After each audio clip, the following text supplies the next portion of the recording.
let's talk about the back stitch. So a back stitch is a spread out stitch like a running stitch, but it looks like a running stitch, but it's done a little differently. For a running stitch, you would go here with your needle and run forward to the next so that you can see stitch 1, stitch 2, and you're starting stitch 3. For a back stitch, you're going to go back toward your last running stitch. So they're a little close, so you're actually putting it back out for the end of stitch 3. So stitch 2 is going to be close and tight to stitch 1. That's the end of it. Now I'm going to go, instead of coming right back out on this side close to the end of this one, I'm actually going to go past it and do the end, or the far side of the stitch first.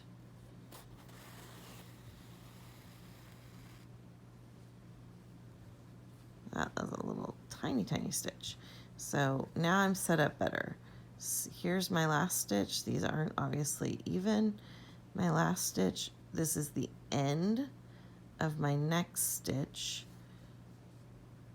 and I'm going to go back to the front. So I kind of think of them as backs and fronts, and it's easier thinking that way.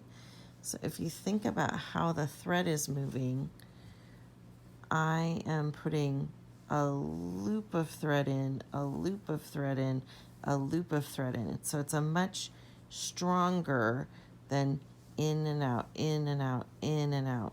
Imagine our fabric having these loop-de-loops, and that's what a back stitch thread is doing. So let's try it again, explaining. Maybe I won't explain, maybe I'll just hold it up as close as I can get it. But here's the end, and this is the beginning in some ways. My stitch, and I'm traveling quite a long ways with my needle. So it's going in here and it's coming out all the way over here. And this is what the back looks like, a nice big long chunky stitch. So that is my last back stitch. Now I'm going to finish this back stitch and go prepare for the far side.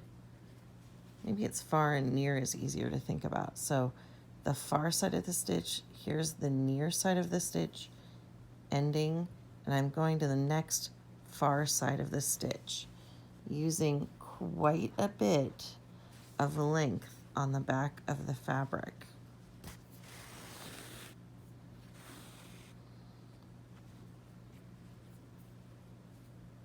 Near,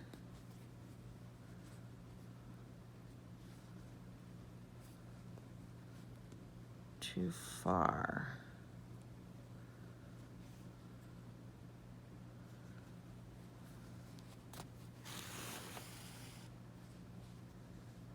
Near, too far. So you're loading up almost your half of your needle length, depending on how long your needle is. It's probably better to do back stitch with a little bit of a longer needle.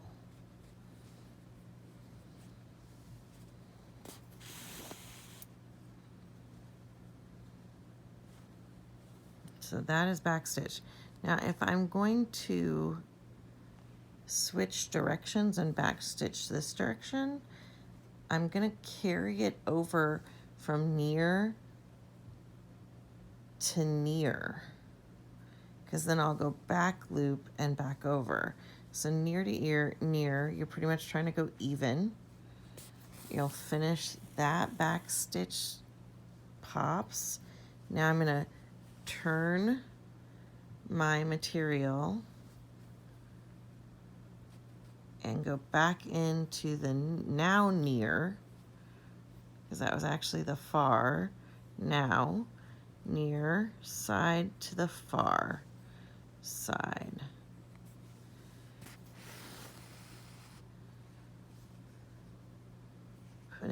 looking for the near finish to the far beginning. I'm going to move this because I don't need it. These fabrics are never coming apart. Whoa, I just had caught a bunch of stuff over here.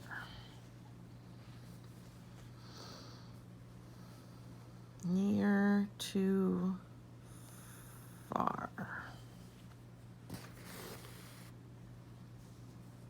And when you're first stitching, sitting there and saying near to far